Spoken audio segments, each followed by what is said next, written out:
सभी का नमस्कार। हमने पिछले वीडियो में व्रत के स्पर्शिकाओं से संबंधित जो एक मार्क्स के प्रश्न पूछे जाते हैं वो पढ़े थे। अब उससे आगे हमने इससे संबंधित प्रमेय पढ़े थे।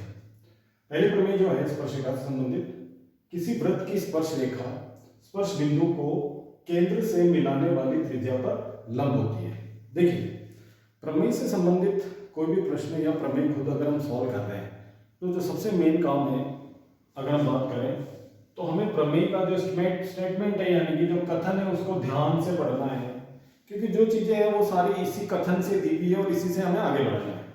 जैसे हमें अगर गौर से पढ़ें तो हमें कहा किसी वृत्त, तो इसका डायग्राम किस तरह से बनेगा वो देखें। डायग्राम की बात करें तो पूरा डायग्राम हमें जो प्रमेय हमें दी गई है, जिसका कथन दिया, हमें उसी के अंदर है वो सारी चीज, तो उसको थोड़ा ध्यान से पढ़ते हुए चित्र बनाएं। किसी वृत्त की स्पर्श रेखा, वृत्त पे एक स्पर्श रेखा खींच लीजिए किसी पॉइंट पे। अभी हमने पॉइंट ए लिया और उसमें हमने वृत्त की स्पर्श रेखा खींच दी है, जिसको हमने नाम दे दिया PQ, यानी PQ वृत्त की स्पर्श रेखा है और वो वृत्त को कहां स्पर्श कर रही है, पॉइंट ए पर। अब आगे बढ़े। किसी वृत्त की स्पर्श रेखा यानी PQ स्पर्श बिंदु को, स्पर्श बिंदु यानी पॉइंट है, और स्पर्श बिंदु को कहां से, केंद्र से, केंद्र यानी कि O से मिलाने वाली त्रिज्या। अब केंद्र को अगर हम A से मिलाएं तो ये वृत्त की क्या बनेगी, त्रिज्या। तो हमें क्या सिद्ध करना है, किसी वृत्त की स्पर्श रेखा यानी PQ स्पर्श बिंदु A को केंद्र O से मिलाने वाली त्रिज्या यानी OA पर लंब होती है। यानी कि जो ये OA है और ये जो PQ स्पर्श रेखा ये एक दूसरे के लंबवत है, यानी कि यहाँ कितना कोण बनाएंगे, 90 डिग्री का। ये हमें सिद्ध करके बताना है। अब ये प्रमेय कैसे सिद्ध की जाए, किसी भी प्रमेय को आप स्टार्ट करें तो कुछ स्टेप है, हमें उसी के अकॉर्डिंग ये लिखना है। जैसे पहला आपने डायग्राम बना लिया, डायग्राम बनाने के बाद सबसे पहले आता है दिया है यानी कि गिवन। तो हमें दे क्या रखा है, तो हमें जो दिया है वो हमें चित्र में यानी कि कथन में साफ साफ नजर आ रहा है। सबसे पहली चीज हमें एक वृत्त नजर आ रहा है, वृत्त को हमने इस तरह से एक नाम दिया है, वृत्त C यानी सर्कल, जिसका केंद्र O है और R उसकी त्रिज्या है। तो वृत्त में हमें क्या दिख रहा है कि जो PQ है वो हमारे वृत्त की स्पर्श रेखा है, यह हमें दे रखा है। PQ वृत्त की स्पर्श रेखा है, कहां पर स्पर्श कर रही है, पॉइंट A पर। सिद्ध क्या करना है, केंद्र O को स्पर्श बिंदु यानी OA से मिलाने वाला जो हमारी त्रिज्या है वो लंबवत यानी परपेंडिकुलर है किस पर, हमारी स्पर्श रेखा।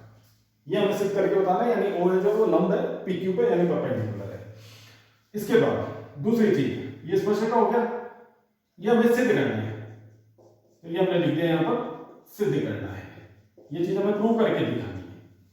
अब दूसरी अगर हम बात करें इसके अंदर, तो हमें किसी भी प्रमेय को सरल करने के लिए अगर जो हमारे प्रमेय यानी जो कथन में जितनी चीज दे रखी है अगर वो हमारे लिए पर्याप्त है तो हमें अलग से रचना नहीं करनी। लेकिन अगर हमें लगता है कि प्रमेय को सरल करने के लिए हमें रचना भी करनी पड़ेगी अलग से कुछ, तो वो हम रचना भी कर सकते हैं और वो हमारा पता है। ये सभी प्रमेय में है, ऐसा जरूरी नहीं है जहां रचना की जाएगी वहीं हमें लिखना, वरना रचना नहीं है। रचना क्या की जा रही है वो देखें। हमारी जो स्पर्श रेखा है PQ, उसके ऊपर हमने कहीं पर एक पॉइंट ले लिया है R, कहीं भी लिया जा सकता है, और इस R पॉइंट को हमने किससे मिलाया, केंद्र से, ये इस तरह से। यानी कि अगर रचना की बात करें तो हमने OR को मिलाया है, और हम चाहे तो ये चीज में ये भी लिख सकते हैं कि जो R है वो हमारी जो स्पर्श रेखा है उस पर स्थित है।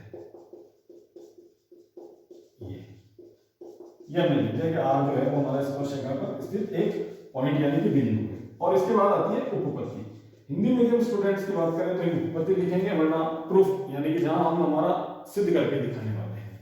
अब ये सिद्ध करने के लिए अगर इस प्रमेय की बात करें तो ये सिद्ध करने के लिए हमें जो चीज काम में लेनी है वो थोड़ा समझने की कोशिश करें। सबसे पहले कुछ चीजें हैं, प्रमेय में क्या होता है कि कई बार कुछ प्रमेय हमारे आगे कोर्स में पढ़ेंगे तो ऐसी होगी जो हमें देखने में लगता है कि लंबी है, और स्टेप बाय स्टेप पढ़ोगे तो लंबा है। अगर बच्चों के हिसाब से बात करें तो हाँ मेरे तो पूरे एक पेज में होगी इस तरह से, और कुछ होती है जो छोटी होती है, यानी उनको 2 लाइन में हमारा प्रूफ आ जाएगा। लेकिन तो मेरा मानना वो ये है कि जो आसान, वो प्रमेय आसान है जो हमें समझ में आ रही है। लिखने में लंबा रट के लिख दिया वो एक अलग चीज है। अगर इसकी बात करें तो हमें इसमें लिखना बहुत ज्यादा नहीं है, लेकिन इसको समझना है, और समझना क्या है वो देखें। अगर इस उपपत्ति के अंदर हम जाए तो हमें इस तरह से लिखेंगे, हमें एक सर्कल यानी वृत्त नजर आ रहा है, और उस वृत्त में हमें क्या दिख रहा है थोड़ा सा ध्यान से देखें। अगर हम OA की बात करें तो OA जो है वृत्त की क्या है, त्रिज्या। आर स्पर्श रेखा पर एक बिंदु है, उसको हमने केंद्र से मिला रखा है। अगर हमें ये कहा जाए कि इस OA और इस OR में तुलना करो, कंपेयर करो और ये बताओ कि इन दोनों में से OA और R में से छोटी कौन है या बड़ी कौन है, तो अगर सबका जवाब पूछा जाए तो डायग्राम को देख के हर कोई जवाब देता है कि हाँ OA छोटी है, OR बड़ी है। लेकिन बात है समझने की कि क्यों। अब देखने में लग रही है वो एक अलग चीज है, हम ये नहीं कह सकते कि देखने में, और गणित में ऐसा कुछ नहीं कि मुझे ऐसा लग रहा है, लगने से कुछ नहीं होगा। जो है कि हाँ ये है तो उसके पीछे रीजन है, हर चीज का एक कारण होता है और वो हमें बताना है। तो अगर हम इसकी बात करें तो हम थोड़ा समझ लें कि OA जो है वो वृत्त की त्रिज्या है, और OR की अगर हम बात करें तो OR केंद्र O को हमने यहाँ स्पर्श रेखा के R बिंदु से मिलाया है। अगर हम एक पॉइंट यहाँ पर दे दें, जैसे मैंने S पॉइंट दिया है, तो OA वृत्त की त्रिज्या है। OR की बात करें तो OR OS के अंदर S से R यानी SR एक अलग से और जुड़ा हुआ है। तो अगर OA और OR की कंपेयर या तुलना करें तो अब हम कहेंगे कि OA जो है वो OR से छोटी है, क्योंकि OA वृत्त की त्रिज्या है, OR जो है वो त्रिज्या के बाद अलग से कुछ और बढ़ने के बाद हम OR तक पहुंचे हैं पूरा। और अगर इसी तरह से हम उदाहरण के लिए हम और कुछ ले लें इस तरह से, तो हम देखेंगे कि इन सभी लाइनों में, एक और मैंने ले लिया, ये मैं समझने के लिए कर रहा हूं, परीक्षा में हमें सिर्फ एक OR बनाएंगे तो हमारा काम हो जाएगा। ये अलग अलग लाइन से और हमने ले ली, और सबसे अगर हम सबकी तुलना करें OA से, कि OA से इस वाली लाइन, ये वाली, इन सब में सबसे छोटी कौन है, तो हमारा हर बार जवाब आएगा कि OA सबसे छोटी है। तो इससे हमें एक परिणाम मिलेगा, और वो ये होगा कि जो OA है वो केंद्र O से कहां तक, जो हमारी PQ है स्पर्श रेखा, उस स्पर्श रेखा की न्यूनतम दूरी है, यानी सबसे छोटी दूरी यही है, इससे छोटी और कोई दूरी नहीं हो सकती। हमने बहुत सारी दूरियां बनाई है, यानी इसको इस तरह से एक अलग तरह से समझ लें, जैसा कि अक्सर समझाते हैं कि उदाहरण के लिए यहाँ पर कोई व्यक्ति खड़ा है, ये एक दीवार है, उसको दौड़ लगानी है, दीवार को टच करना है, बहुत सारे रास्ते हैं उसके पास, वो यूं आके टच कर सकता है, यूं आके टच कर सकता है, यूं कर सकता है, यूं कर सकता है, यूं कर सकता है, यूं कर सकता है। अगर हमसे ये पूछा जाए कि इस बिंदु से वो दीवार को टच करने के लिए सबसे पहले कब पूछेगा, तो सब ये कहेंगे कि सबसे पहले वो पहुंचेगा वो वाली दूरी होगी जिसमें वो सबसे सीधे दौड़ेगा। तो जो सबसे सीधे दौड़ रहा है वो सबसे छोटी दूरी है। अब इस चीज पे गौर करना, जो सबसे छोटी दूरी कौन सी है, जो सबसे सीधी है, सीधा भागेगा जल्दी पहुंचेगा, और इसी से हमारा ये परिणाम मिल रहा है। हमने ये क्या सिद्ध किया कि जो OA है वो केंद्र O से हमारी PQ स्पर्श रेखा की सबसे छोटी यानी न्यूनतम दूरी है, और जो न्यूनतम दूरी होती है वो बिल्कुल सीधी होती है, और गणित की भाषा में बोले तो जो बिल्कुल सीधी लाइन यानी किसी रेखा के ऊपर सीधा जाके मिले तो वो उस पर कितना कोण बनाएगी, 90 डिग्री का, यानी वो उस पर क्या होगी, लंबवत। तो इससे हमें क्या मिलेगा, यानी OA जो है वो हमारी PQ पे लंबवत यानी परपेंडिकुलर है। तो ये कुछ इस तरह से ये हमने सॉल्व किया है। अब आगे बढ़ते हैं, और अगर हम आगे बात करें तो 10.1 हमने क्वेश्चन नंबर 1 और 2 हमने पिछली बार कर लिया था, उसी के आगे उसी के दो क्वेश्चन और है, क्वेश्चन नंबर 3 और क्वेश्चन 4। तो हम थोड़ा सा इसमें 10.1 का हमारे जो अगले दो क्वेश्चन बचे हैं उनके बारे में भी देख लेते हैं।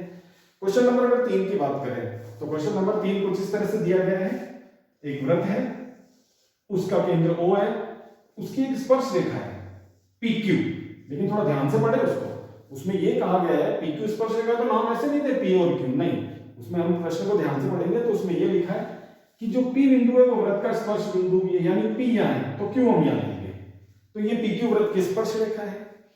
हमें दिया गया है कि जो ये वृत्त है उसकी जो त्रिज्या है वो 5 सेंटीमीटर है, तो ये हमने गिवन में जो जो हमें मालूम है वो हमने लिख दिया, वृत्त की त्रिज्या 5 सेंटीमीटर, और साथ में हमें दे रखा है कि अगर O को Q से मिलाएं तो ये जो OQ है ये हमें कितना दिया गया है, 12 सेंटीमीटर, यानी OQ 12 सेंटीमीटर हो गया, त्रिज्या 5 सेंटीमीटर। अभी हमने देखा था केंद्र को स्पर्श बिंदु से मिलाते हैं तो वो त्रिज्या होती है, और वो हमें कितनी दे रखी है, 5 सेंटीमीटर। और इस प्रमेय के हिसाब से, इस प्रमेय में कहा है केंद्र को स्पर्श बिंदु से अगर हम मिलाएं तो बनने वाली त्रिज्या हमारी स्पर्श रेखा पर क्या होती है, लंबवत, और जैसे ये लंबवत होगी तो हमारा OPQ त्रिभुज समकोण त्रिभुज हो गया, और समकोण त्रिभुज में भुजाओं में संबंध है वो सब जानते हैं, हमने छोटी क्लासेस से पढ़ा है, पाइथागोरस प्रमेय। पाइथागोरस प्रमेय उसको बोला जाता है, उसी का एक और नाम दिया बोधायन प्रमेय, कुछ पुस्तकों में बोधायन प्रमेय चलता है, कुछ में पाइथागोरस प्रमेय चलता है। हमारी एनसीईआरटी किताब में चूंकि पाइथागोरस है तो हम पाइथागोरस प्रमेय से ही इसको देखेंगे। यानी कि अगर पाइथागोरस प्रमेय की बात करने से पहले अगर हम देखें कि ये त्रिभुज है तो 90 डिग्री के ठीक सामने यानी सबसे बड़ी भुजा जो है उसको हम क्या बोलते हैं, कर्ण। देखो नाम हमने बना दिए हैं, ये कर्ण है, इसके लो अक्सर हम बोलते हैं कि लंब है और ये जो नीचे बेस वो हो गया आधार। हालांकि आगे पार्ट से जब हम आगे में हमारे त्रिकोणमिति पढ़ेंगे तो उसमें ये चीज हमें थोड़ा सा समझ में भी आएगी और हमें ध्यान देना भी है कि लंब और आधार जो है उनकी जगह कभी फिक्स नहीं होती। हाँ, 90 डिग्री के ठीक सामने वाली भुजा सबसे बड़ी भुजा है वो कर्ण है, तो लंब और आधार चेंज हो सकते हैं।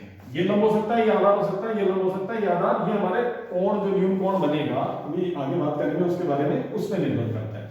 तो अगर हम उसके हिसाब से देखें तो हमारे यहाँ OPQ में एक त्रिभुज दिख रहा है हमें, और इस त्रिभुज में हमारी क्या लग गई, पाइथागोरस प्रमेय। और पाइथागोरस प्रमेय के नियम से अगर हम देखें तो उसमें पाइथागोरस प्रमेय हम जनरली बोलते हैं कर्ण स्क्वायर बराबर लंब स्क्वायर प्लस आधार स्क्वायर, जबकि एक्चुअल में पाइथागोरस प्रमेय क्या है, किसी भी समकोण त्रिभुज में सबसे बड़ी भुजा का वर्ग अन्य दो भुजाओं के वर्गों के योग के बराबर होता है। वहां लंब और आधार ऐसा कहीं नाम मिलेगा नहीं, कभी भी आप बुक्स में भी देखेंगे तो आपको लंब और आधार इस तरह से नहीं, हाँ ये समझने के लिए बना दिया गया और धीरे धीरे बुक्स में शुरू होने लगा है। तो अगर इस प्रमेय से हम देखें तो हमें क्या ज्ञात करना है, आधार। और अगर हम आधार के लिए सूत्र को पाइथागोरस प्रमेय को लिखें तो वो हमारा बनेगा आधार स्क्वायर बराबर कर्ण स्क्वायर माइनस लंब स्क्वायर। जरा हम इसके मान रखें, कर्ण हमारा 12 है तो 12 स्क्वायर, लंब यानी 5 का स्क्वायर, 12 का वर्ग स्क्वायर 144, 5 का वर्ग यानी स्क्वायर 119, और 144 में से हमने 25 घटा दिए तो 119 आ गया हमारा, और इससे हमें आधार पता चला, स्क्वायर हटाने पे रूट लगा, यानी आधार हमारा कितना आ गया 119 सेंटीमीटर। यानी जो स्पर्श रेखा की लंबाई हमें पूछी गई थी PQ, वो हमारा आंसर आ गया रूट 119 सेंटीमीटर। 119 पूर्ण वर्ग संख्या नहीं है इसलिए इसका वर्गमूल निकालना संभव नहीं है। और जो लास्ट हमारे पास एक और क्वेश्चन है 10.1 में, वो हम जनरली ऐसे पढ़ के भी देख सकते हैं, उसके लिए हमें कोई ऐसा सॉल्व करने की जरूरत नहीं पड़ेगी। लास्ट 4th क्वेश्चन में जो पूछा गया उसमें ऐसा बोला गया है कि एक वृत्त की स्पर्श रेखा है, ये इस तरह से हमने स्पर्श रेखा बना दी है, नाम हमने दे दिया है AB, वो वृत्त को कर रही है स्पर्श कहां पर, पॉइंट A पर। हमें ये पूछा गया है किसी वृत्त की एक स्पर्श रेखा है, इसके समांतर दो रेखाएं खींचनी, इसके AB के समांतर। अब उन दो में से एक तो स्पर्श रेखा होनी चाहिए और एक छेदक रेखा होनी चाहिए। तो हम पहले भी देख चुके हैं कि स्पर्श रेखा के समांतर अगर स्पर्श रेखा वैसे भी दो खींची जा सकती है तो वो यहां पर खींचेगी। तो AB के समांतर हमने स्पर्श रेखा खींच दी, वृत्त को Q बिंदु पर स्पर्श कर रही है, ये इसके समांतर होगी। और दूसरा छेदक रेखा वो हम वृत्त के बीच में काटती नहीं, कहीं भी दो पॉइंटों में हम कहीं से भी बनाए इस तरह से ये आ जाएगी। तो AB के समांतर हमने दो रेखाएं खींची है, CD और EF। इसमें से CD वृत्त की स्पर्श रेखा है, बिंदु Q पे स्पर्श कर रही है, और EF वृत्त की छेदक रेखा है। तो ये हमारी 10.1 एक्सरसाइज है। इसके बाद 10.2 एक्सरसाइज आएगी, उससे पहले एक प्रमेय है जो बहुत ही महत्वपूर्ण है, उस प्रमेय को हम अगले वीडियो में पढ़ेंगे और उसके बाद हम 10.2 के प्रश्न हल करेंगे।